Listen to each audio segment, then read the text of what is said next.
साईश्वराय विद्महे सत्यदेवाय धीमहि तन्नः सर्वः प्रचोदयात्। साईश्वराय विद्महे सत्यदेवाय धीमहि तन्नः सर्वः प्रचोदयात्। साईश्वराय विद्महे सत्यदेवाय धीमहि तन्नः सर्वः प्रचोदयात्।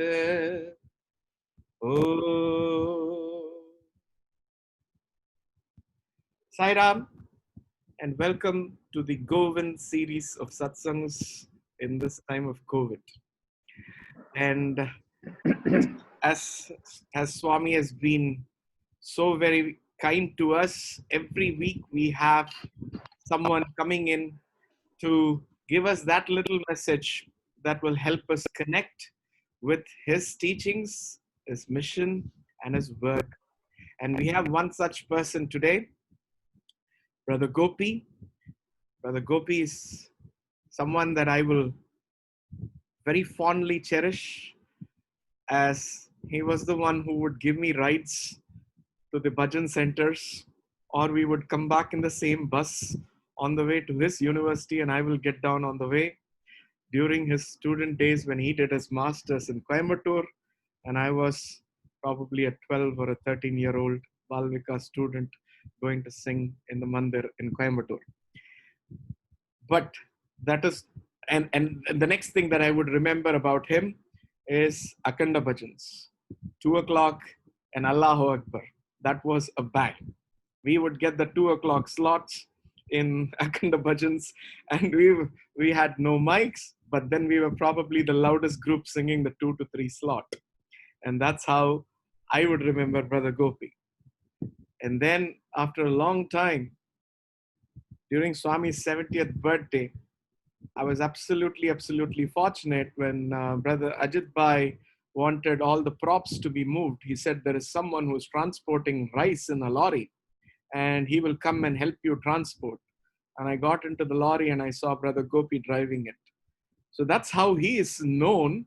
These are the people who are so very instrumental in doing such a lot of Grama Seva that a small group of 3 came to be known as the Hyderabad Boys. And we have heard many stories of the wonderful work done by them. And he continues to inspire a lot of youngsters with his actions rather than just talks. And he leads from the front, and he comes from a blessed family who have been in contact with Swami, and his father has had the amazing experience which some of us would have heard in the forwards that went around, of how Swami describes his form, an amazing recollection of the same done by him in a Samarpan talk. So I am as excited as all of you to listen to Brother Gopi, and let's see what Swami has as a message for all of us today. Sai Ram, over to you, Brother Gopi.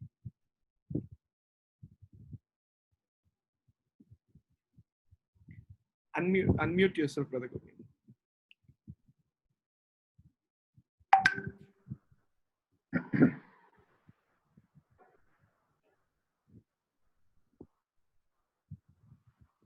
పిచ్చులు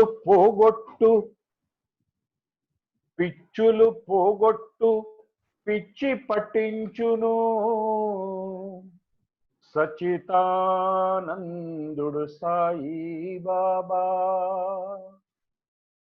కన్నీరు తప్పించును కన్నీరు తెప్పించును చిన్మయమూర్తి Sai Baba the one who removes the madness of the concrete world, the one who brings in madness about his glory and himself, the one who wipes away the tears of all our problems in life, and the one who brings in tears of joy. I bow to thee, O Sachitananda Murti, O Chinmaya Murti, my Lord, my best friend, Bhagwan Sri Satya Sai Baba. Offering my loving salutations to my beloved parents, but for whom, I wouldn't be here, right here, talking to all of you, my brothers, my sisters, all my well wishers. Sairam to the wonderful people of Singapore City. May Swami bless you all profusely. And I take this as a great privilege to speak to all of you. Basically, not to speak.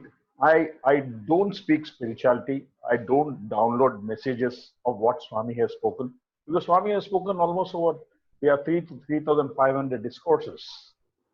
And there's a lot of spiritual material that's available outside. I would only speak about the grandeur of Satya Sai, the glory of Satya Sai, the grace of Satya Sai, the love of Satya Sai, the power of Satya Sai, and of course, his message to all of us. So please bear with me for the next 1.5 hours or 1 hour 20 minutes as it moves forward. And I would be very, very happy to share some of the wonderful incidents, wonderful stories that he narrated to us, the wonderful miracles of Sai, and many more important things that one should know about Bhagwan. Most of us, have been involved in the Satya Sai mission, and out of the Navavida Bhakti Marga, Shravanam, Kirtanam, Vishnu Smaranam, Pada Sevanam, Archanam, Vandanam, Dasyam, Sakyam, Sakyam, Atmanivedanam. I think Swami molded me into the Pada Sevanam as well as Sakyam mode. I call Swami my best friend in life because he is the one who's always there with me in and out at every moment, guiding me what to do next. So before I move on, I would like to start with a beautiful story that happened. I was sitting in the Sai Kulvan Hall, Bhajan Hall inside, and the Mandir. I was sitting in the Mandir inside. And as the bhajan was going on, suddenly Chiranjeev Rao uncle, I know most of you would have seen Chiranjeev Rao. He looks very similar to Venkat brother here. And Chiranjeev Rao uncle walks inside and then calls me and says, Swami is calling you, come on. So I get up. I was much stouter then than I am today.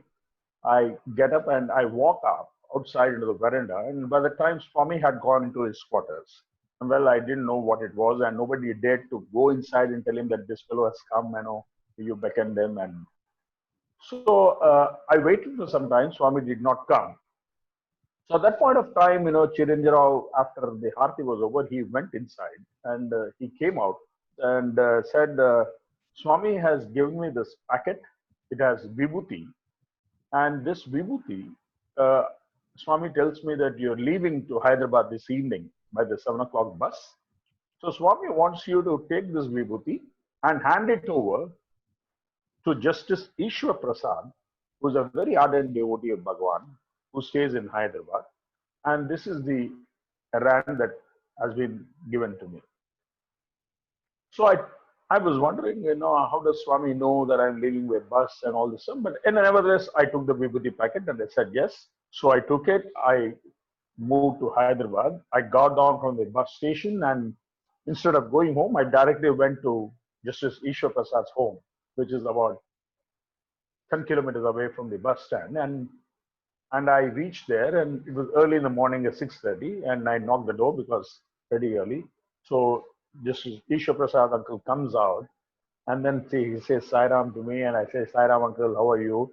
Then he said, yes, Babu, why did you come? Then I told him, Uncle, Swami has given me this prasad, Vibhuti Prasad, and I have been asked to give it to you. So it was very early in the morning. He took the Vibhuti Prasadam, thanked me, and departed. I was returning back to my home. On the way, I felt, Swami has given me some work to be done. Normally, in a corporate life, when we actually are given some work or somebody gives us some work, we normally tell them that we have completed the work and the business is done and it's over. So I was thinking, Swami has given me some work and it becomes my moral responsibility to go and tell Bhagwan that I have completed this work. So I went back home and I told my mom that I want to go back to Puducherry. She said, this fellow is a crazy fellow. He just landed and is again planning to go back to Puducherry. Then I told her that, this is what has happened. And she permitted me. And then I moved back to Prashant Nilayam the same day. So I reached and it was evening time and darshan was about 10-15 minutes and I went and sat. As I sat there in the row, Swami comes for darshan. And as Swami comes, with a lot of enthusiasm, gusto, I get up and I'm trying to tell Swami, Swami, I completed the errand that you gave. As I rose up, Swami said, hey, kucho, sit down. And there I went, the bubble of ego that I've completed, enthusiasm busted just at that 1 second. Swami said, sit down. And, I sat down, you can't do anything else. I was sitting there and I was praying, Bhagwan, Swami, what did I do? What happened? And after a few minutes, Swami went into the inner hall of the Bhajan Mandiram and he went to his room and Swami sent a student to call me. I came running inside Swami's interview room. I enter his room and Swami is standing on that beautiful Simhasan that we see in the pictures. Swami has his hand on that and Swami is reading a letter, somebody's letter. I go inside there and I kneel down about 4 or 5 feet away from Swami's, where Swami is actually standing. And I didn't want to disturb Swami because Swami was actually reading the letter. Then after the letter, Swami suddenly says, Ippudu cheppu. Swami says, now you tell me. Then I went to Swami and I said, Swami, you gave me an errand of handing over Vibhuti packets. I completed the work, so I thought it was my duty to come back and tell you that I've completed the work. And Swami smiled at me. And then he said, Chesko. We all know what Chesko means. Swami has asked me to take Pada Namaskar. So I bent down at the Divine Lord's lotus feet. And I touch and kiss his feet. And as I was getting up, I say these words. I said, Swami, in Telugu, I say that some of you might be understanding Telugu. Those who understand Telugu, some of it will be in the beautiful dialect of Swami that Swami speaks. So I will repeat it in English, but you could catch it in Telugu. Swami, then I told Swami, Idi na purva janma sukrutam Swami. I told Swami, this is the fortune of my previous birth, Swami, I tell you. So as I'm saying this, I'm almost at the chin level of Swami. My head is almost at it. Swami's hand moves like this and he slaps me. Patak, he slaps me. And he says, Pichivadivi, mad fellow. Idini vandaladi janmala sukrutam irojana mundu now. He tells me that is the fortune of hundreds and hundreds and hundreds and hundreds of births that I am sitting in front of him. Just imagine, brothers and sisters, how fortunate we are to be contemporaries of the Divine Lord. We are so blessed. We really do not know how best we are, how blessed we are, that we have been chosen, we have been trained from hundreds and hundreds of births to be contemporaries of the Divine Lord. Having said this, most of us devotees, we feel that, we should reach the Divine Lord's lotus feet. I want to make a small correction here. When Swami had said that he has been looking at you for hundreds and hundreds and hundreds of births, that means, he has been tagging you all through all through our lives for the past. I tell you, brothers and sisters, we are already at His divine feet. There's no point in always praying the Swami, please bless me to be at your lotus feet. No, we have already reached His lotus feet. The most important that we think that we need to now do is from the lotus feet, it's a travel of 4.5 feet distance. We need to get into the divine heart of Bhagwan. This is the most important thought that we have. Every one of us of the chosen 130 crore population of the world, or whatever we say the numbers, we are the blessed ones to be with Him. And it is from His lotus feet. How do we travel that 4.5 feet in a journey so that we attain that moksha or the blessings of Swami? Not to have a rebirth is the most important aspect that we should think about. So Swami, as you know, every Satyasai devotee has had many acid tests in life. He tests every Satyasai devotee so badly till the last moment. You know, he'll show you that, hey, I'm here. Don't worry. Fight fear when I'm here. So me too. Our families have gone through all these tests, and I would like to share with you a story of such an acid test that I had, which basically, you know, explains in the Satanam Ashtotra Shatanamavali, we have Sri Satya Bhagwan, Sri Satya Sai, Asahaya Sahaya Namaha. Asahaya Sthitilo, Sahayam Chesevadu, Bhagwan Sri Satya Sai Baba. When there is nobody to support you, when there is no solace, you know, there's nobody to look after you, you know, and help you, then there is somebody there at that point, is that Bhagwan Sri Satya Sai Baba. This happened to me post Swami's Mahasamadhi. I was traveling to the United States on some official work, and there was also a plastic surgeon doctor with me.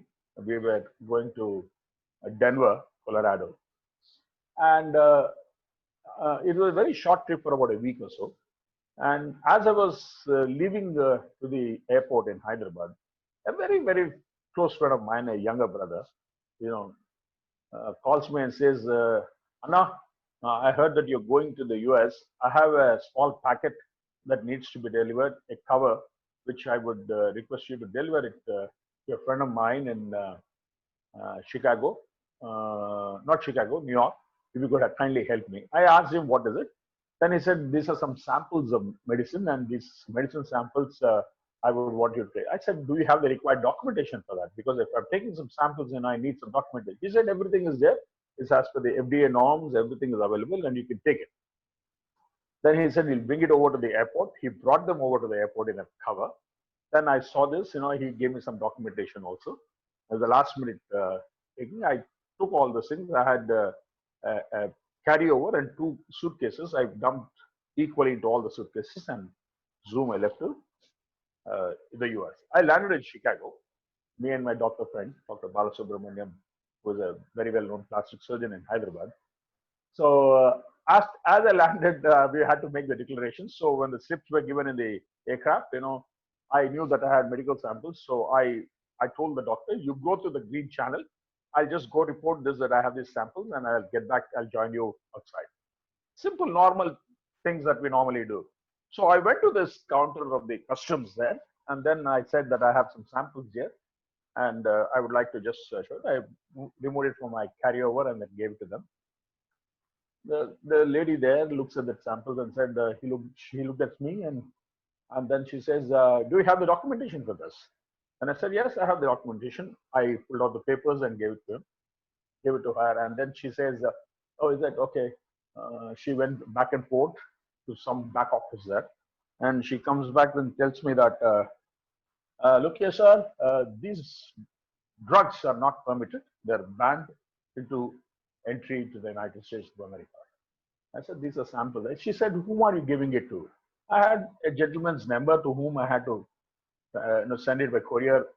Address was there. That's what was there with me. And I showed her, and she asked me, who sent it to you? What is the background of the company? Well, all that I knew was a good friend of mine, younger brother, gave it to me. I brought it. Discrimination not done. So I brought it. Then she said, no, these are banned. These are banned drugs. You'll have to wait. Our senior officers will come and talk to you. Then they took me outside to another cubicle there. They asked me to wait. Then a couple of other officers came. They started interrogating me, saying, "What are the samples? A lot of things happened, and they said, no, no, no, no. You will be arrested now for bringing in these drugs into the United States of America." I said, I tried to help somebody out of love, and this is where I landed. I was thinking, I was using the best of my abilities. Then I told them, my eldest brother works here at the World Bank, and I would like to reach out to him. Can I make a call to him? She said, no, no, you can't do anything right now. Just wait till our superior, the captain comes. You'll have to wait, and only then we will permit you to do any call. I said, I have another friend, who lives in Denver. I would like to call him, or I had the number of the person to whom I'm supposed to deliver this. This is nothing doing, no phone call, nothing. Please wait. Then immediately, then she said, you'll have to wait here. We're getting this drugs tested actually in a lab, and we'll wait for the report. And she wanted me to pay some money and stuff like that. I said, okay, I'll pay whatever the expenses are for the analysis. We'll take care about it. Then it so happened that I had to wait for almost an hour and a half, and I was taken into another big, strong room with a big steel room, and I was interrogated badly. That was the first time in my life that I felt scared. And these guys were very harsh on me, very, very harsh on me. They, the kind of words they used, they were so rude. And I started telling them, no, no, you're mistaken. And then I told him, I am a Sathya organization's member. I'm a coordinator at a national level, and this is what I do and all. They were not ready to listen to me at all at any point of time. And I knew that I was doomed. I do not know whether they would have deported me or what they would have done to me. But one guy came and said, "You'll have to wait. There'll be a captain coming." But he also told me that I really don't know if he's going to help you. This guy, who's a captain, is basically a Muslim, and his background is his grandfathers and the progeny is from Pakistan, and you're an Indian. I really don't know if he's going to help you or not. This was the kind of things that were happening at that point of time. And imagine in a place where I am not able to reach anybody. I had nothing to do. Then after about 2.5 hours, a short, stalked, guy walks up in uniform. I see a badge on his chest. Mustafa is his name. I still remember the guy. I would never forget this guy. He comes in and says he was very, very harsh at the time, and I told him this is what it is. I told him the entire story. He said, nothing doing, these are drugs, these are not permitted. These are X-rated drugs. You can't bring in, we'll be deported. We'll have to file a case. We'll have to inform the embassy, blah, blah, blah. Everything was, I told him, listen, I'm a Sathya devotee. I told him again, I'm a Sathya devotee. I belong to the Sathya organization. It's one of the world's largest spiritual service organization. He was not ready to listen to me. I said, listen, I'm telling you the truth. These are the samples that I've given you. I still have 2 suitcases and I have samples more. He said, do you have more samples? Then he asked me to pull it out. The second suitcase, I opened it and I pulled out the samples and gave it. And he said, you guys, you have brought in so much of stuff into this country.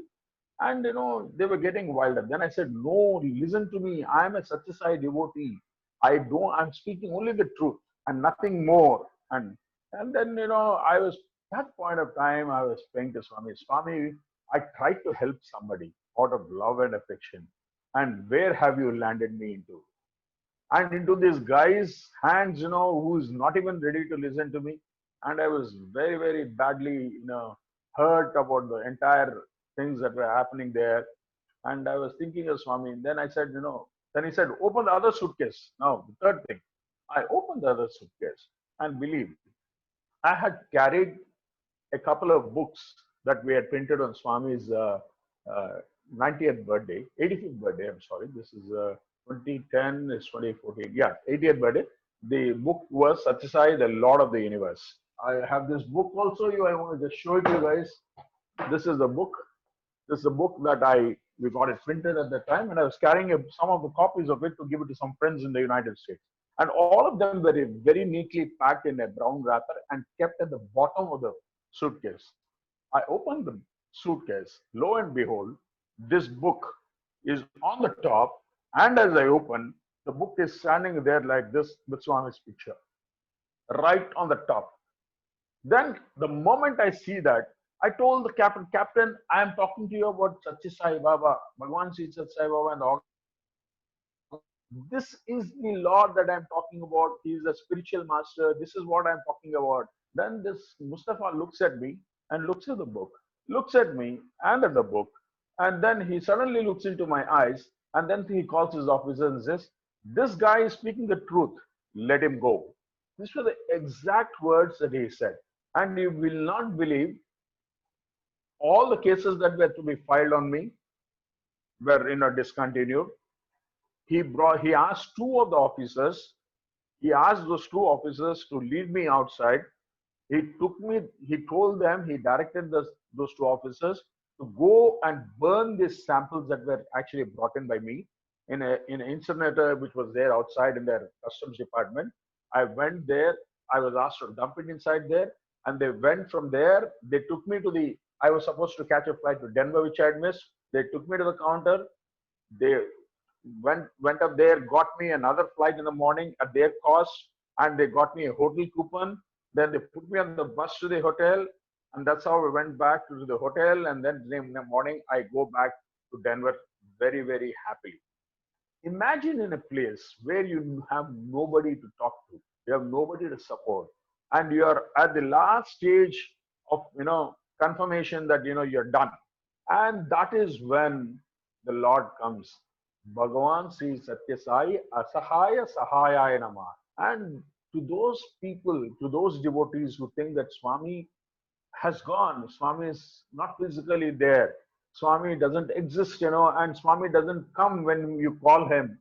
I am telling you, this is a testimony for life where Swami tells us that I am always there with you. I am in you. I am around you. I am behind you, before you, within you. Is a great, great Leela and love of Bhagwan. And dear brothers and sisters, be convinced, be sure that Swami is always there with you. In fact, there's another story that Swami had once told us, when one of the boys in the interview room was asking, he was telling that Swami, we're having a lot of problems, Swami. Swami was smiling at us and he was listening. Then Swami narrated a beautiful story. I would like to share this story also with you because it gives you a great message. And Swami wanted this story to be told to a lot of youth members. Actually, I would like to share that with Swami. Was telling us this is actually a word about a king. A king in Swami mentioned that this is a king about a king in the area of Pataliputra, which is near Bihar right now. Swami said a king got into a lot of vices and everything, and suddenly, he had to lose his kingdom, and he was kicked off from his kingdom, and he had to run away from his kingdom, and he had gone to the neighboring kingdom, and he had to live a life, and nobody knew he was. So he joined as a gardener in a neighboring kingdom's king's garden. And he was feeling very, very bad at the time, being a king of a big country, like big kingdom like Pataliputra, he's now working as a gardener here to survive himself. So at that point of time, so he was there with a pot, a clay pot, which was right beside him. And the clay pot actually renders this story to the king. The pot says, "Oh Raja, Maharaja, so I tell you my story. You are feeling very bad about your own life, but let me narrate you my story." And the clay pot says, at once upon a time, I was some red mud lying in a corner, and some guy comes and then he sees me and he thinks about how he can mold me, and then he takes a spade and he pulls me and you with a deep knife spade, and he pulls me together. And what he does after that, he collects me and puts me in a bag, and then ties the neck of that bag, and I'm suffocated inside. I don't have not anything, even oxygen to breathe. Then he picks me up, and it throws me in a bullock cart, and on a bounty ride, I have to go. And then he takes me to his farm and dumps me in a corner under the sunshine. I'm left alone like that in the sunshine for days together. And one fine day, what he does is he again pulls me back, puts me in a big kind of a pit, then adds cold water onto me, and he after doing that, he crumples on me with both his legs, and I become very thick, mushy. I lose my state of what I was in a powdery state. From powdery state, I became into a kind of a sludge. And it doesn't stop there. And I have so much of pain. I have so much problems when somebody is doing this to me. From a free state, living state, I'm getting in, moving into this. Then what he does is he takes me and puts me on a wheel, and then he rotates me, and it goes on and on, round and round and round and round, and then my eyes, I feel so dizzy and everything. Then he doesn't stop there, and he puts his both hands on me, and he crumples me and throttles my neck, and then I have formed into a shape. I get into a shape. He doesn't stop there. After that, he puts me again into the sun, and he then puts fire to me. He burns me. I have to go across so many difficulties in my life. Then after that, after he puts me under fire, he then doesn't stop there, and he starts hitting me. Tung, tung, tung, tung, tung. He hits me to see if I'm in good state. Then he takes me back, and for all that he does, he puts me in a marketplace and sells me.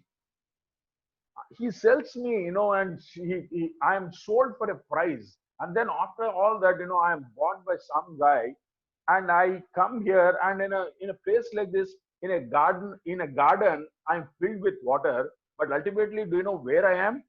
After I'm filled with water, I go and sit on the top of the head of a king. This is the place that I've got to. So I was narrating this beautiful story, says that every one of us in our life, be it the rich or the poor, we need to go across these difficulties in life, but believe that someday, each one of us, we will either go and sit on the head of a king, or we'll go and sit in the heart of the divine Lord. And this is the life. This is what life is, Swami mentioned to us. So what a beautiful story that Swami has told. And this is something unbelievable for all of us, because we always face this. Even in this present COVID situation, we think, that we are going through a lot of problems. But ultimately, I'm sure the Swami has his own divine master plan, and there'll be end to all this, so that we realize certain important things that we have forgotten in life. This is how it is. Another thing which I would like to say, most of us devotees feel that, Swami gives a lot of rings, special treatment, VIP treatment to a lot of people, calls them for interviews. Some of them don't even have an opportunity to actually even touch sweet, Swami's sweet. Out of the 1,000 people who sit in Cyclone Hall, if you ask me, 990 or 980 people would not even seen Swami's interview room, or more than that. Or maybe let us also say that 900 out of 1,000 people, 950 people would not even touch Swami's feet, holy feet, for that matter. So here is a story. There was once this young lady who had come to Puttaparthi on, to see Swami. So she traveled from Hyderabad to Puttaparthi, and she stayed there for about 3 days. And during her stay in Puttaparthi, Swami did not see her at all. I know that did not look at her. And at that point of time, I landed up there, and I knew this young lady, and she was telling me that I've been here for 3 days, and Swami has not even looked at it, and she was very disappointed, and she left. And before she was leaving, she said, I have written a letter to Swami, and I would like, if you get an opportunity to give it to Swami, I would want you to give this letter to Swami. I said, okay, fine. And this happened, and she left to Hyderabad. So fortunately, next day, I was called for an interview by Swami, and during the interactions with Bhagwan, at the end of it, I gave this letter to Swami saying, Swami, this young lady had come to see you, and she left very, very disappointed. You know very well, Swami, she doesn't have even parents, and you had blessed her that you would look after her, and you are the mother and father for her. And she left with very bad, with a bad thought that, Swami has not looked at me. Swami takes this letter from her and tells that without my knowledge, without my blessing, without me being there, how could she travel all the way, all alone from Hyderabad to Puttaparthi? How could she stay in Puttaparthi for 3 days? And how could she go back again safely to Hyderabad? Do you think without me she could do that? Tell her that I am always there with her, looking at her every point, every minute. So such is the divine Lord's, compassion. And we should never feel that Swami is not with us. The moment we feel that Swami is not with us, a lot of things come to our mind, and we think about so many things. Ye kaisa ho gaya? Swami hame dekhte nahi. Swami has not spoken to me. Swami has not given an interview to me. Swami has not given a ring to me. That means, you are above all this. You don't need an interview. You don't need a ring. You don't need a blessing. You're already a blessed soul, and Swami, you are in total control of your own self in the eyes of Swami. That is the most important thing that we have to gauge. This is one thought. Now I'll move on to another beautiful story. I am sure that most of you, is it going good, Venkat? Right. Because when the machine starts, it goes on. I'll tell you a story about which is the very early in my life, I think, about 25 years back. One day, I wake up in my home, I get a dream where Swami has told me that we were bringing out a book on Swami's birthday. The book was called Satya, the Avatar of Love. I think it is the 75th birthday or 70th birthday of Bhagwan. And then I'm the coordinator of this book, so I keep contacting people for articles, and that's how it goes on. Then at that point of time, I get a dream in the morning, early hours, and Swami is directing me in the dream that they take an article from Swami Chinmayananda. I said, yeah, Swami Chinmayananda say article. Then I get up that morning, I tell my dad. My dad was the editor-in-chief at the time. I tell him. Then my dad said, yeah, let's try if we can reach out to him. That is what my father said. I left it there. So I was working in the government at that point of time. In the afternoon around 12 o'clock, a very close friend called Chandrasekharan, who is also a part of the early founding group of Hyderabad Youth, he calls me and said, Anna, kya kar raha hai tu? What are you doing, Anna? I said, office mein hu. Anna, I have some important news. Swami Chinmayananda is in Hyderabad. And, he is coming to a judge's place near Narayan Guda, which is very close to my office. And he said, if you are free, why don't we go and meet him there? And I said, will the judge's family permit us to meet him there? He said, let us go and try, Anna, kya hota hai, kuch fark nahi padega. Let's go and try. So he came to my office. He had a Rajdoot, and we went in the Rajdoot. We went to that judge's place, and we went there. We just came to know that Swami Chinmayananda had left 10 minutes back. Then I told this friend Chandrasekhar, what a coincidence was. You call me, I get a dream last night. Morning you called me and tell me that Swami Chinmayananda is there. I never knew that Swami Chinmayananda is in Hyderabad. I left it there. I got back to my office. 5 o'clock, another gentleman called Mr. R.V. Subbarao, who is a very well-known advocate in Hyderabad. He is no more. He was the General Secretary of Prashanti Society. He calls me and said, what are you doing? I said, Uncle, in office lo nanu. I'm in the office. Then he said, no, Swami Chinmayananda is coming to a judge's house for Pada Puja in Kundanbag. And if you are interested, you can join me. And me, Satish, and Satyanarayan uncle, we are three of us, we are planning. And he said, your wife Ganga is also going to join. If she can join, we can all join. Then I said, why not? So we all went and to the judge's place. Fortunately, Swami Chinmayananda was there. So the family was doing Pada Puja. We were asked to sit in a separate room, a drawing room, and we were sitting there. After the Pada Puja, Swami Chinmayananda comes there, and there's an introduction about Satsangh devotees. He blessed us all, and we had his namaskar and everything.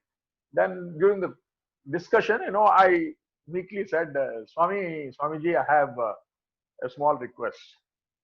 Then he said, what is it, young man?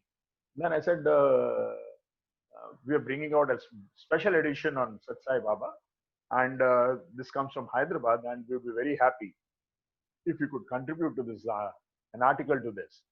And the moment I said that, bang, he went, do you think Bhagwan Baba needs this publicity? Did he want Chinmayananda to write? What are you talking? And blah, blah, blah. He went off in a tangential way. I was thinking, what is this happening? I get a dream where Swami says, take an article from Chinmayananda. And here Swami Chinmayananda is banging me saying, does Sathya Sai Baba need publicity from Chinmayananda?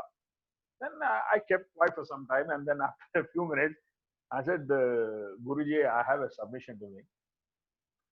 Then he said, what is it? I said, early morning, Bhagwan Sri Satsai Baba appeared in my, and he said, Swami Chinmayananda said, article low.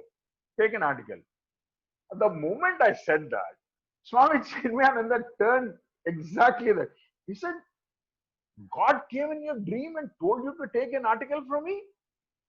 Yes, definitely it shall be done.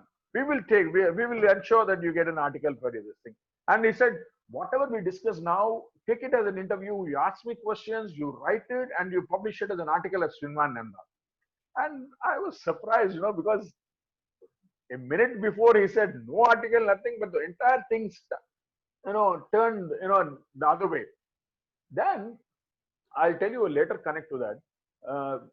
Then, there were discussions. I noted down what all discussions went on. And during that, some other devotees of Chinmayananda were also there. And when they asked a question to Chinmayananda, Guruji, they were saying, Guruji, is it true that the waters of Sarayu River, the river Sarayu where Lord Sri Rama had, waters of Sarayu are supposed to be the holiest waters in the world. And anybody who partakes that holiest water of that particular river is, washed off all diseases, sins and everything. Is it true, Guruji, that they know? He said, absolutely right. You're right. But why do you want to go all the way to Sarayu? There are 5 Sathya Sai devotees here. Dig into their pockets. You will find Vibhuti. You pull out that Vibhuti, apply that. This is the most powerful thing that can ever happen to anybody. Vibhuti is so powerful, you really don't know. Such is the power of Sathya Sai Vibhuti. That is something that was a great revelation to all of us. There is a Guruji of a Chinmaya mission who is talking about the power of Vibhuti and Satsai Vibhuti. And we were all surprised, we partake Vibhuti, but, we take it as, a simple kind of a external application. We just dig into there, put it like this as a trademark of Satsai devotees and walk out. But what we actually do, in fact, what kind of love and what kind of sincerity, what kind of thought process we apply the Vibhuti is something that is very important that came into my mind. Connecting this, actually, I also recall then where when Swami said, when Swami comes in his dream, Swami said, when I come in your dream, remember that it is me really who is coming into your dream. Because when I come, it's not just something not factual, it is the truth. In fact, he told my mother in an interview dream, I came in your dream, you did not believe it, but when I come, it is reality, it's truth. So whenever Swami comes into our dreams, please take it very, very seriously, that because Swami is coming out of his own will into our dream. Talking about this Vibhuti, I met a friend of mine. I have a great friend called Riza Kilolov, who is actually from Azerbaijan. Azerbaijan is one of those countries, Riza is a very good friend of mine. He's the chief scientific advisor and head of the Republic Center of Human Pedagogy at the Institute of Educational Challenges of Azerbaijan. A very big guy, in that country. He's also the deputy national coordinator of SASA International Organization there. I was sitting with him and having coffee, and then he narrated a beautiful story to me about Vibhuti.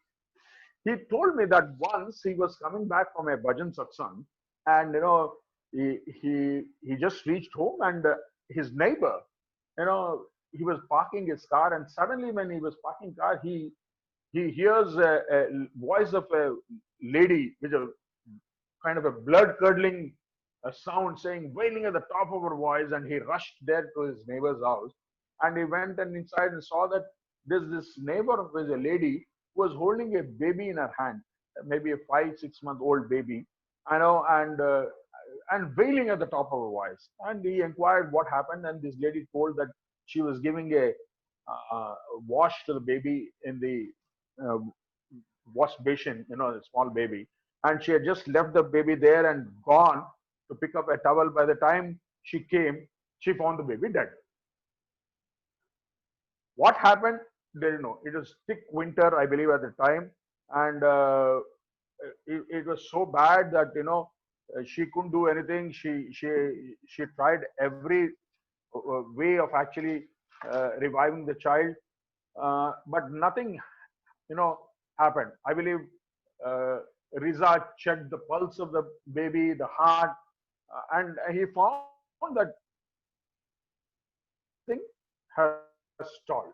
Nothing had happened, and the lips were blue, the face was totally blue, and he realized that the baby was already dead for about more than half an hour or so. Immediately he called, I believe, his sister who lives, the neighbor. He said, "Bring Vibhuti." And this lady, his sister, comes and she tried to uh, revive the baby. They failed, both of them, and um, thinking that this baby will not live more. Since the baby is dead, I believe Riza took a handful of vibhuti in his hand, applied the entire vibhuti on the body of the child, and as he was applying, he started chanting Sai Gayatri, Sai Ishwaraya Vidmahe Satya Devaya Dhimahi Tanno Rudra Prachodayat. He was, imagine an Azerbaijan devotee to a dead baby rubbing vibhuti with chanting Gayatri. And as he completed the third rub, third chant, suddenly the baby opens the eyes. He tells me that this is the greatest thing that has happened in my life. I knew the importance of two important aspects of Swami. The first thing, the power of Vibhuti.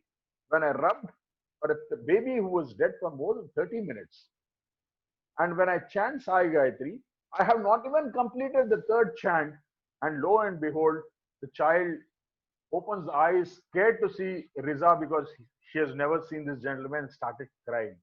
So imagine what kind of love, what kind of compassion Bhagwan has for his children. It is only that we need to think about it. We have to feel that love of Swami. We have not even gone till Swami. It is only his name, the chant of his name.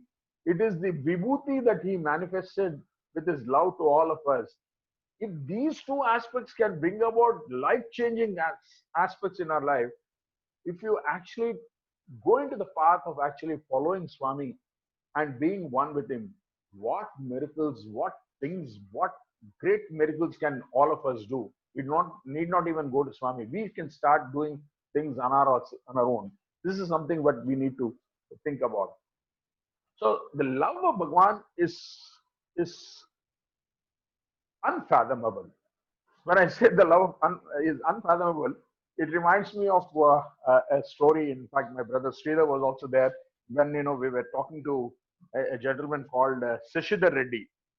Seshidhar Reddy is the governing council member of the Pranic Healing Foundation of India. I'm sure that many of us who are on this group would have heard about pranic healing. Pranic healing is something very similar to Siddhi Yoga, which was forgotten by all Indians, but this great master, whose name I forget, Master Chokuk Sui.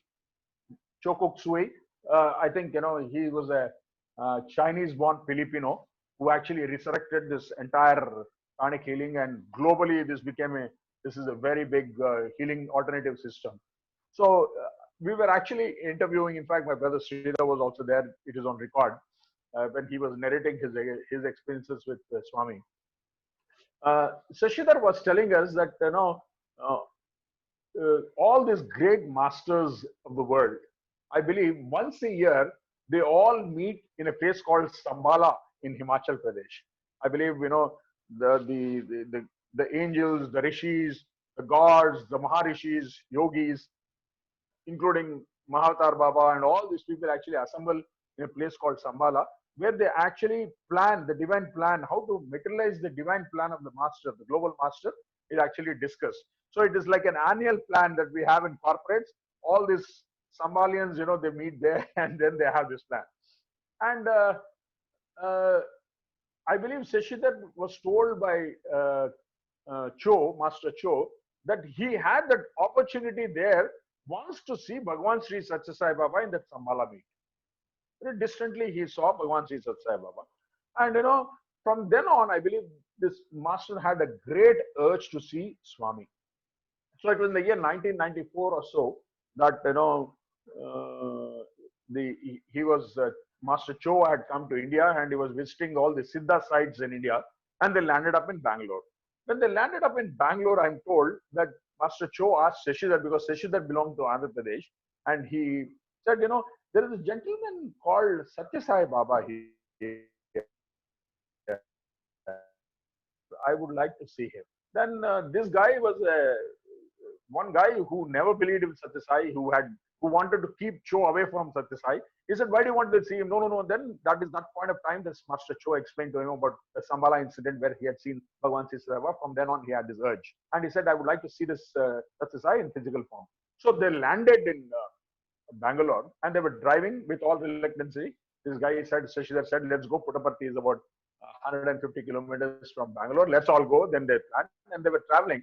And as they entered a distance about 125 kilometers away from Puttaparthi, suddenly the entire group, all the group in the car were pranic healers. And Master Cho was there. And he's supposed to be an expert in pranic healing. In pranic healing, people look at the aura. In fact, there's a concept of aura. They say that a normal human being has an aura of 4 to 6 inches. Maybe a person like me might be having 4 to 6 inches. A person of a higher caliber might have about 8 to 10 inches. A sadhaka or a spiritual seeker has about 1 to 3 feet. There are some gradations, gradients in that particular aura system. And they were about 125 kilometers. Suddenly, the entire group felt that there was an energy change in the area they were actually traveling. They said that entire energy system was changing as they were moving from 125 kilometers towards Puttaparthi. And at that point, when they reached that 125 kilometer stretch, I believe Cho had mentioned that we are entering into a very, very, very high energy plane. And I am sure that this person who is living in Puttaparthi is something beyond science and spirituality. And he was mentioning that to his people, and these people were really amazed because they could also feel the high energy level. And when they were entering actually a 12-kilometer range, suddenly Cho said, I believe, my God, I can't believe this. I've never seen in my life something like this. 12 kilometers away, they could find themselves in an aura of a pink and purple violet combination. And that moment, Cho told his disciples, this person is full of love. Is full of love. That person who I'm going to meet right now is expansion of eternal love. And this 12-kilometer range, no human being on earth has that kind of an aura. He was saying that the aura of Swami has been stretching almost 12 kilometers. And Cho had mentioned to Shashidhar, saying that this divine person we are going to meet knows everything that is happening in the vicinity of 12 kilometers. Every individual, what is happening, he has the control of that particular person, is what he was mentioning. Then I believe they went into Prashant Nilayam and they went to the accommodation and they gave them some South Block. And Shashidhar was saying that he was very upset because Grandmaster Cho was coming. They was not given Shanti Bhavan or Ron Block or anything, but they were given some South Block, our accommodation office. No problems, it happens. That's also sadhana in one way. And the next day morning, the Cho was sitting in the veranda. They permitted to sit him. And Swami walks up to Cho, and Swami looks at Cho directly into his eyes, and they both have eye-to-eye contact, which is hardly about 30 seconds, and Swami leaves. Swami did not speak to him, neither Cho spoke to him, nothing happened, they left. And then they come back to the room, and this guy Shashidhar was very, very upset, saying that the Grandmaster has come, Swami has not spoken to him, they have not given him a good room, and what is this? And he said, Master, you have not been given, let me try if I can get you an interview. Then Master Cho said, I believe, don't try to do anything. My entire interaction with the Lord has happened. He has spoken to me. He has directed me, and let me tell you, a few more avatars of this caliber will change the entire world. And I'm telling you, the Sathya Yuga, the Yuga of truth has already started with the Divine Master being here. And this was a declaration given by Master Cho. And this has been recorded in another book by Shashidhar himself. He has recorded this. And Shashidhar continues to say that after this has happened, the next day, I believe, his chakras had totally opened. You have the chakra system and he says the chakras had opened, and when he had seen Swami that next day, he could see the entire divine energy. And he says that this divine person can travel across worlds. He can move into different places. And his guru, his master, had said, this is a very, very ancient soul more than 5,000 years back. And we were thinking of an ancient soul 5,000 years back, which takes us back to Lord Krishna. This is how far we can go. And he confirmed. And then I believe that day, Shashidhar was told by Swami, I have a job for you. I have a role for you to play. And it will unfold shortly for you. And Shashidhar says, from that day, he has given up most of the things and he is coming into public service, and he is now a divine, in the divine plane, in the divine blessings of Bhagwan. He is a master healer in pranic healing, and he says that he does wonderful work with the blessings of Bhagwan, and he says the avatar has come to resurrect all mankind. And this is one beautiful story that Shashidhar also shared with me. So you can imagine how even great masters, have realized. I have stories. In fact, I do not know if you have read a book. There's a book called Satyasai and Yogis. It was written in Telugu earlier, but I had translated that into English. There are almost about 70 yogis and Siddha Purushas, who have spoken about Swami and his divine mission. You should read that book. It is available in Prashanti Nilayam. And I had the privilege of meeting many yogis. I had discussions with Sri Ravi Shankar, Swami Atmananda, then Swami Kaga. There's so many Siddhi yogis, who said, you're all blessed, in fact, to be with Bhagwan Sri Sat Sai Baba. Okay. We all of us, going forward, we have this thought process of karma. In fact, Swami when I had opened the statement, I had said about Swami and your fortune of previous births and everything. A lot of us normally feel that we are very, very devoted to Bhagwan in our life, but we get into a lot of problems and things, and these are karma siddhantam that we normally follow. And why does this karma happen, and how does this karma happen is a different story altogether. But I would like to tell you, this Lord of ours, this Bhagwan Sri Sat Sai Baba, our dear friend, never wipes away karma. He will never wipe away karma. In fact, I've heard some stories from very ardent devotees. I heard that Jaipur Prince also used to say, Shyam Sundar, who used to stay in a wheelchair in Puttaparthi. In fact, Swami had called him for an interview room, and one day, Swami had told him not to go for a party, I believe. And despite that, he had gone to a party. He met with an accident, and both his legs had gone. He became crippled, and he was always staying in that wheelchair in Cycle Menthol. Swami one day had called him and said, you come inside. And Swami took him inside and asked Shyam Sundar, Shyam, do you want your legs back? Swami had asked.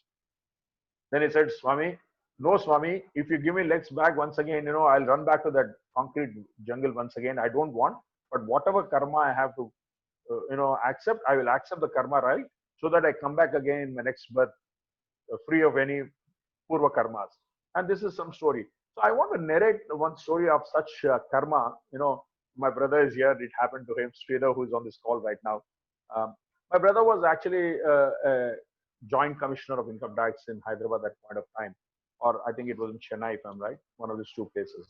And there was a new scheme that the government of India had actually evolved, and he was the head of this particular scheme.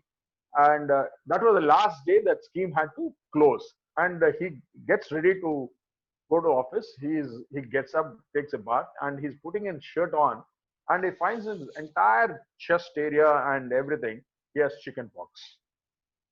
And normally in our system is that when you have chicken pox, you are not permitted to go outside because it is contagious and it can actually lead into complications. And here was a situation where my brother had to had chicken pox, and everybody in the home is saying that don't go to office, stay back because you have chicken pox. You'll have to stay back because it's normally a virus of about 9 to 10 days, and you'll have to stay back and then only take a bath and then go the 10 days. He said, nothing doing. I have a scheme to close, and I have my duty there, and it's my responsibility. And he puts on his shirt and he goes to the office, and he gets to work the normal day, and the entire day. Sridhar, you can correct me also. You're here in this call, so you can also correct me on that front. So he goes to the office, and then he completes his work and comes back at 7 o'clock. And when he comes back from work, then he realizes that that morning he had chicken pox and he had buttoned up his shirt and he had not opened it during the course of the day because he was very, very busy as a government official taking care of the entire closing of the scheme. And then yeah, yeah. Yeah, he takes that, what happened is before he goes to the office, he takes that Hiranyagarbha Lingam photograph that you have. I'm sure most of us have seen. So he applies that Hiranyagarbha Lingam photograph across his chest and goes to the office. He comes back at 7 o'clock, and when he opens his chest shirt, he finds that all the chicken pox that he had burned, it had become black, and it is clean. So what has happened here? One, Swami might have looked at the kind of dedication he had to his work. Swami, in fact, once said, Vritti Dharmamu is very important. Your responsibility to work is very, very important. That day, my brother might have been very focused on the work and the responsibility that he had to take in. The second thing is that Hiranyagarbha Lingam, Swami spoke to so many times about the Hiranyagarbha Lingam, that you use that, it can do wonders in your life. That mere touching of that photograph across the body, the karma that he was to actually undergo for 10 days, actually Swami had cut it out. Swami minimized it to hardly a 10-hour gap. 10 days, he brought it to 10 hours. And that entire thing, normally what would have happened at the 10th day, it becomes black, burns out and becomes clean, had happened only in a period of 10 hours.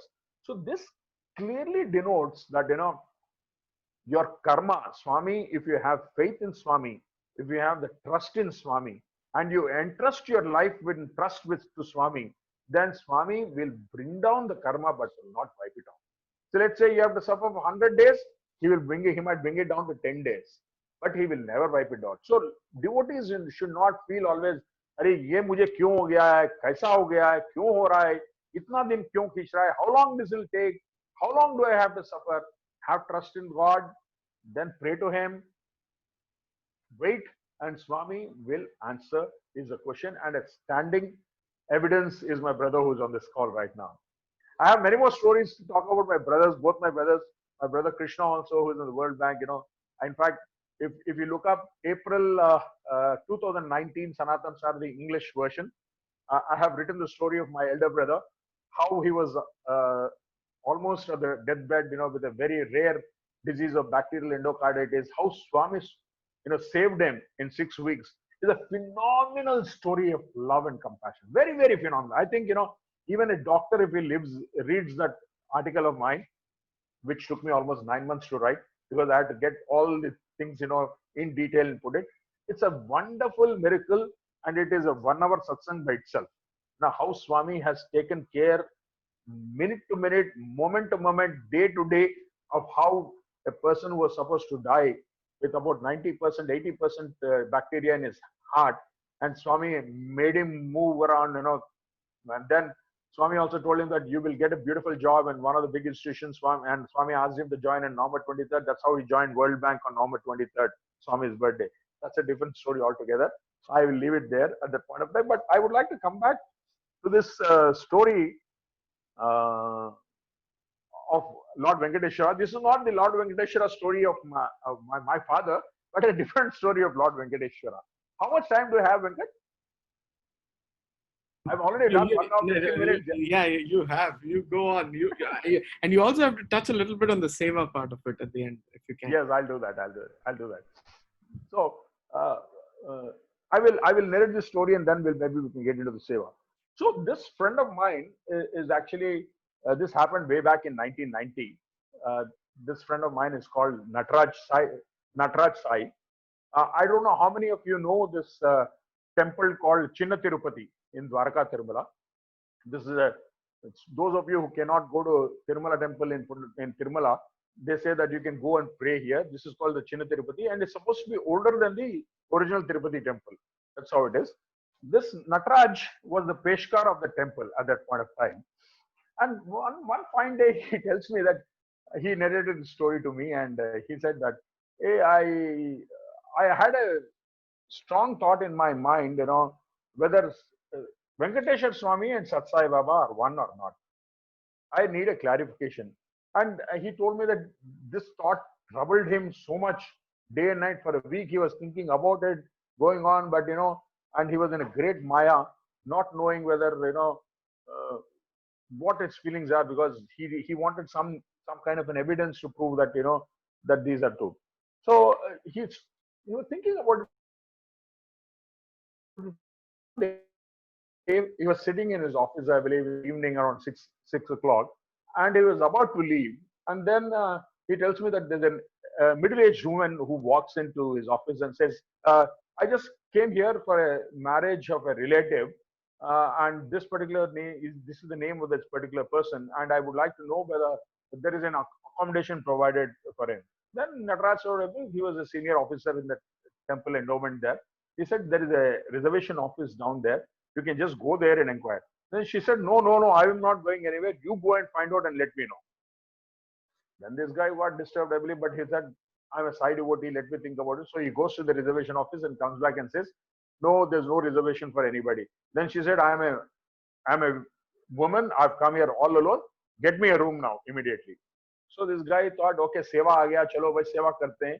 So he went, got her a room, and then she thanked him for the room, and she said, okay, another important thing, today is a Thursday, and you have to help me. I've been fasting since morning. Get me some tiffin also, because I'm a Satyasai devotee, and I want you to get me some tiffin for eating in the evening.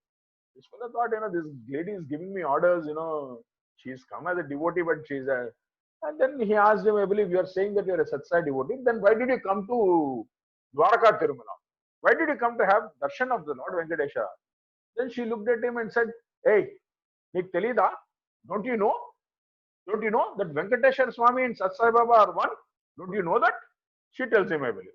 This guy was amazed, I believe. He says, I've been thinking about this for 1 week, whether Venkateshwar Swami and Satsai Baba are one and the same. And this lady comes to me, walks into my office and tells me, then he says, do you have any evidence to prove? He asked. Then this story goes like this. I believe this lady tells that when she got married, a few years back, and Lord Venkateshwara appeared in her dream and told her, I believe, I'm blessing you with a son, and think that it is Lord Venkateshwara, and you rear him up. And this is what happened, and son was born to her, and this son was doing very well. And suddenly this young child actually developed fever, and it became so bad, so critical. He was admitted in a hospital very close to Hyderabad Shivam, which is Durgabai Deshmukh Hospital, very close to Shivam. And the doctors were feeling very, very bad that this boy may not survive. Then one of the doctors, in fact, told her, I believe, no, I think it's very difficult now, and this boy may not survive at this point of time. So what I would suggest is that there is Satya Sai Baba who's come to Shivam there. He's there. They say he's a very divine Lord, and this thing, Swamiji, you go and pray to him. Maybe he'll bless you and your son.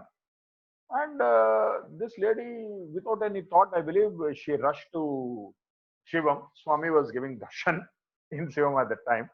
And there were so many devotees there, it was very difficult for her to get into there. And our Sevadala asked her to sit somewhere at a corner and say that if Swami comes to you, he talks to you, if he blesses you, then it's okay, fine, you're blessed. Then at that moment, Swami comes out for darshan. Then he comes closer to this lady and tells her, hey, why are you crying? Then she tells, my child is on the deathbed. The doctors have said that he may not live, and they told me that you are here and I should go and pray to you. Then Swami looks at her and said, నేను చెప్పినాను కదా Lord, నీకు కలలో వచ్చి చెప్పినాను కదా నేను నీకు కొడుకులాగా పుట్టానని. Don't worry, నేను చూసుకుంటాను. Swami says, I told you in your dream as Lord Venkateshwara that I will come and I will be born as a son. Don't worry, I'll take care of it. Swami says, Swami utilized Vibhuti and told her, ఇది glass నీళ్ళల్లో కలిపి తాగిచ్చు నయమైపోతుంది ఇంటికి పో. Swami told her, take this Vibhuti, mix it in a glass of water, give it to your son in the hospital and take him home. Everything will be all right. And this is what happened. She went back, I believe, running. She gave that Vibhuti and the boy immediately was normal and they are discharged from the hospital. They went back home. And a few months later, this lady had visited Tirumala Dwaraka temple to attend a marriage. And this is the discussion that was happening after this incident in Dwaraka Tirumala. And this Peshkar friend of mine was, his mind was troubling whether Lord Venkateshwara and Sathya Baba are one and the same. So he said, this is the evidence that Swami is giving me. A lady has come here, he's telling that Swami herself told her that Lord Venkateshwara is come in your dream and everything. So with that happiness, bounty full of happiness, this guy gets up from his office, he runs into the sanctum sanctorum of Dwarka Tirumala, and he goes there. As he's entering into that, he sees Bhagwan, sees Sathya Sai Baba in flesh and blood. They are standing in front of the idol of Lord Venkateshwara. Swami is waving his hand like this, and slowly the Swami walks into the idol of Venkateshwara Swami in the temple. He says, what more proof do I need which to say that Lord Venkateshwara and Sathya Sai Baba are one and the same? It's a physical thing that I have seen with my own eyes. And he said, from that day, I always pray in Dwarka Tirumala to the Lord Venkateshwara there as Bhagwan Sri Sathya Sai Baba, because I have seen it with my own eyes. And this is the beautiful thing that, that each one of us need to ponder over. My father had this experience. My elder sister, who had actually was sitting in a darshan line after having the darshan in temple, Tirumala temple, had come to Sitapati and was supposed to go back to Hyderabad for a day. Swami comes to her and tells her, I saw you in Tirumala last evening. Why are you sitting here? You have a clinic, charity clinic to attend tomorrow. Go and attend your clinic there. So Swami gives this wonderful examples of his love, of his divine presence. He's all across, and it's something divine that we are very, very close to him, and we have been contemporaries in his life. So I will end this miracles part of it here. I can speak for another 2 hours, Venkat, if you think I should, but I will now come to Seva. In fact, I will narrate this story, which actually talks about the Seva concept of Swami. This happened in the early 2000s. Swami had the Hyderabad Youth Group was all sitting in the mandir, and Swami comes to us, and we were there for about 40 days, doing Seva in the canteen. We have this unique, we should say, opportunity or blessings of Swami that Hyderabad youth have been all through the years, right from the 60th birthday till the 95th birthday. We have been involved in the kitchen services. Our team are excellent, cooks. We have a wonderful mechanism of distributing food, taking care of food groceries and everything.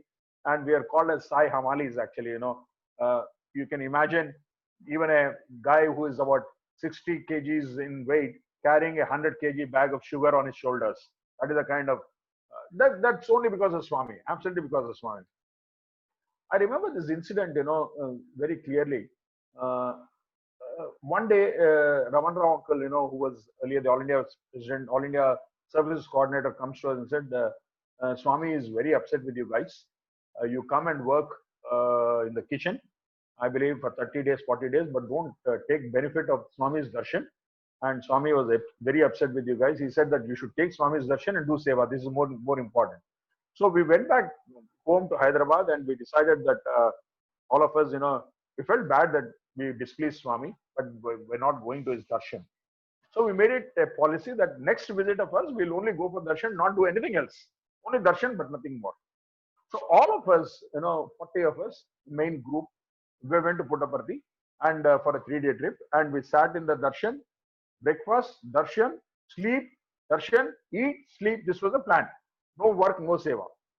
And we sat that day. One day it happened like that, and our boys were feeling very, very bad, saying, "Anna, what is this? Anna, Puttaparthi, we come, we don't do any seva. It's it's as if like that insects are crawling on your body that you don't have really any work, to do, and you're sitting there lazing out and stuff like that. We're feeling so bad. The second day morning also happened like that, and the boys were very, very upset. The team was upset. No, no, no, let us do something. We'll have darshan, let us do something. Seva should be done in Puttaparthi. That is the core of our strength, we should do seva. We said, no, just shut up, sit, eat, sleep. So next day morning, third day, we were supposed to leave back to Hyderabad. In the morning, 7 o'clock, our group, me, Vice Srinivas, Chandrasekhar, Uday, these are all our leading group members. We were walking down from the old shed. I do not know if you've heard this,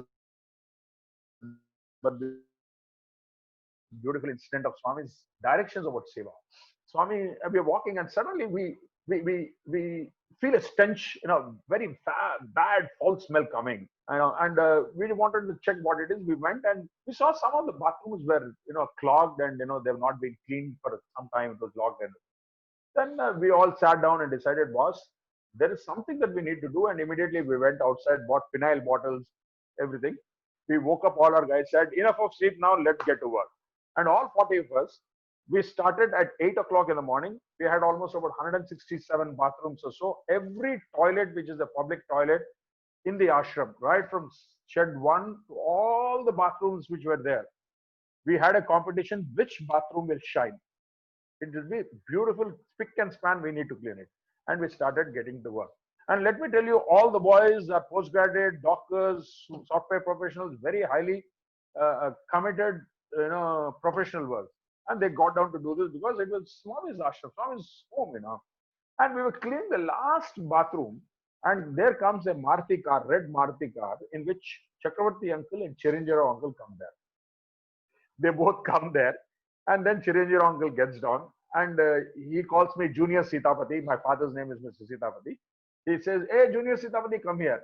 I run to him and he says, what are you guys doing? I said, uncle, we're cleaning bathrooms, uncle. Then he said, are you the leader? Then there was another guy called Uday Bhaskar. I told him, uncle, there's another guy called Uday. He's the leader. Then he called him. That guy was 20 days elder to me. Then anyway, I knew there was a banging supposed to come. I said, let this guy take the banging. So he calls him. Then Chiranjiro uncle comes and said, hey, em chestunar meeru? Then he said, bathroom kadutunam sir. We're cleaning bathrooms. Then he said, who gave you the permission? This is a question that came from Chiranjiro uncle. He is the administrator of the ashram. Who gave you the permission? This guy looks at Mr. Chiranjiro and says, he laughs at him. He said, hey, this sir, what are you talking, sir? Do I need to take permission to clean bathrooms in my home, sir? What are you talking about? He says. This is what he said. Do I need to take permission to clean bathrooms in my home? This is my home. And Chiranjiro, I was looking at it. Chiranjiro got wild, and he said, there's somebody there who says I was fortunate enough, something came up there. Okay. So, and immediately in huff, he left. Then I called the entire team. Why did you say that? He will now go and tell Swami that you spoke like this. Swami is Rama avatar, Krishna avatar. Every avatar you find Swami there. Swami will listen to him. Tomorrow you have a banking. The next day we were waiting. We stayed back the same day. We were sitting at darshan. Swami walks up to us, and he comes close to us.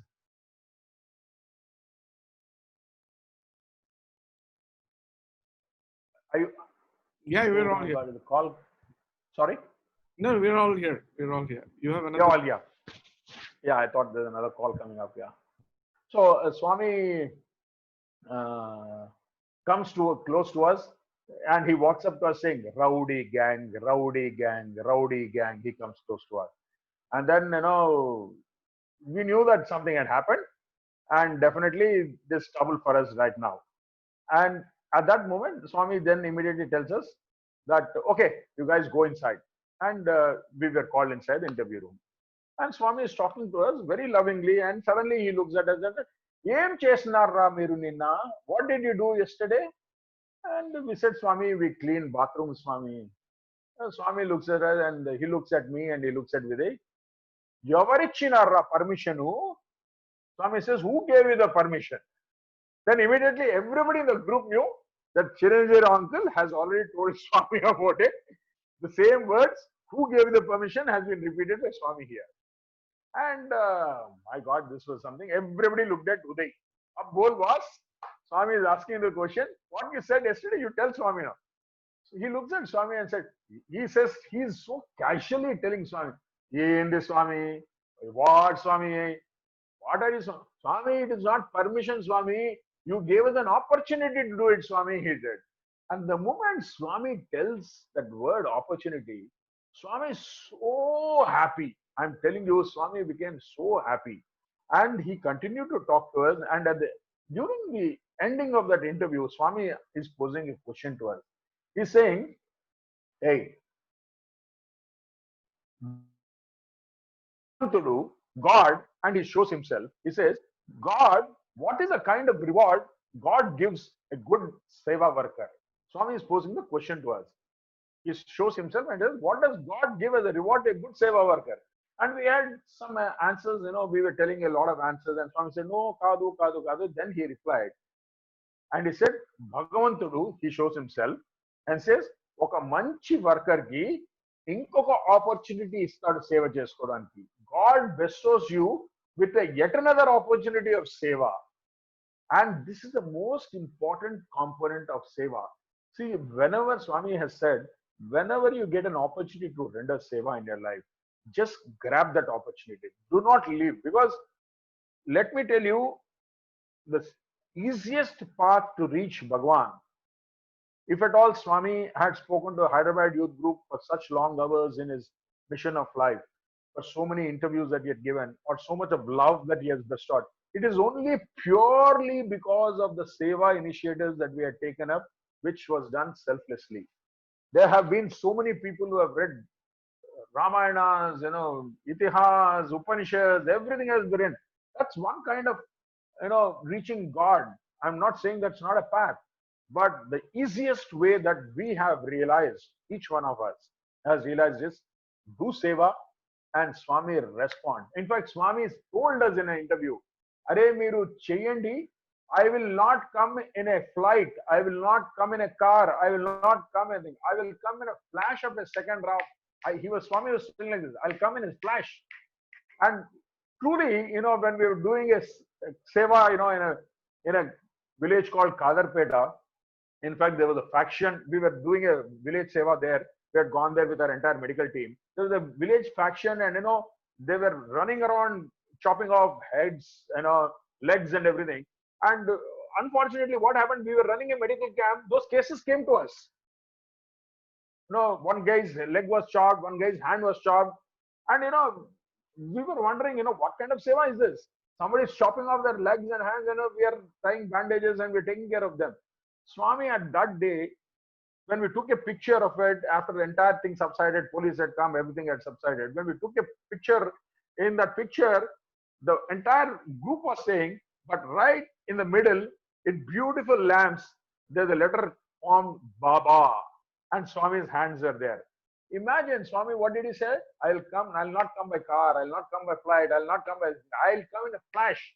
And in a flash of a camera flash, we could see that Swami's presence was there. Otherwise, our entire team was scared that day because, anything could have happened to us.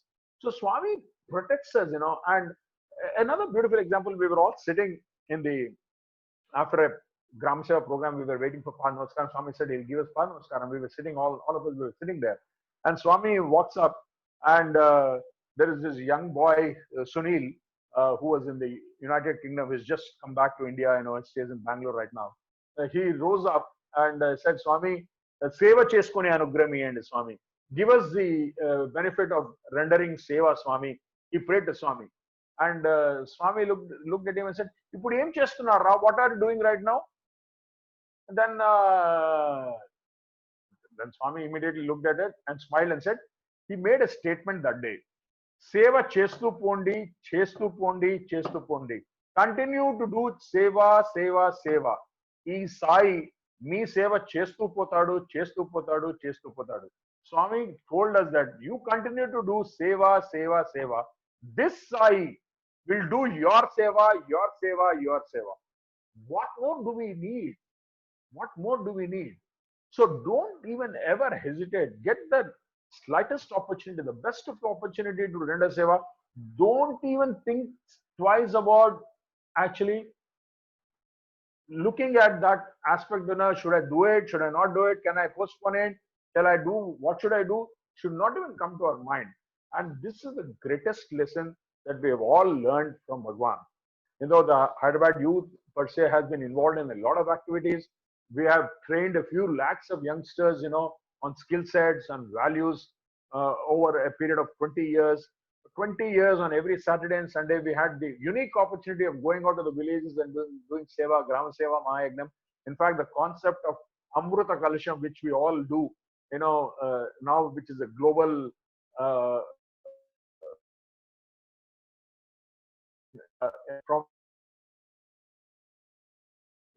rations, and we called it Sathya Amruta Kalasham.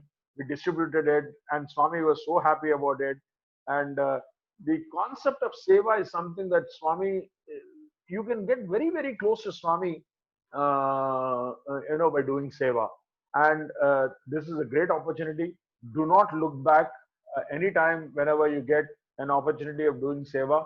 Just grab it, but you don't know whether that part of seva will actually redeem our life, and is something unimaginable. We have been doing seva at colleges. We've been doing seva at villages.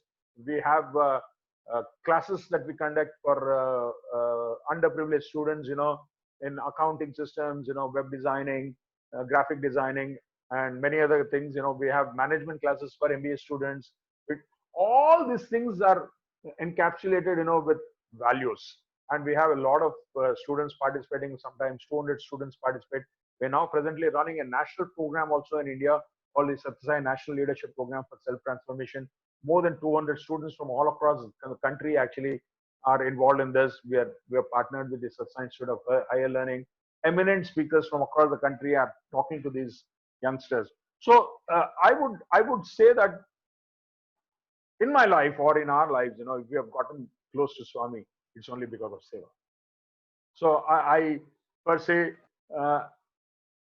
maybe I'm not a great follower of rituals and other things that most of the people do. I think whenever there's an opportunity, grab it, because that opportunity is the greatest reward that Swami has told us, that he'll give you another opportunity. The opportunities of seva that you actually take, so many opportunities, that is how you get closer. I come back to the thing. If you have to travel that 4.5 feet distance between the lotus feet, the divine Lord's heart, it's a matter of only time. Spend time, do seva, help wherever you can, love all, serve all, help ever, hurt never. This is the two components of life that can actually take us forward. I will stop here at this moment, Venkat Bhai. And if anybody has any questions that they want to ask, maybe in another 5 minutes, I could definitely talk to them, and then maybe we can wind it up. Sure. Wonderful, Brother Gopi. It's so lovely to hear on that the last part of the seva aspect of it. I guess that's the fastest route from the feet to the heart. If that transformation has to happen, a quick lift up, if you may call that. If anyone has any questions, please unmute yourself and ask, or you can type and I'll read it out. Either way, we have with us Brother Hariharan, Brother Jagdish Rajan. Thank you for coming. It's lovely to see all of you. This is almost like it's family, right? All of us have to be around listening to these wonderful messages and experiences that uplift us. Anyone has got any questions? We have some amazing Brother Sonam as well. Good to see you, Sairam. Wonderful listening to Brother Gopi. Sairam, Sonam Bhai, so nice to see you here. Yeah, these are our regular family members, sir. Oh wow! Of the Satsangh. Thank you for including me in that. Sairam, Gopi. Sairam.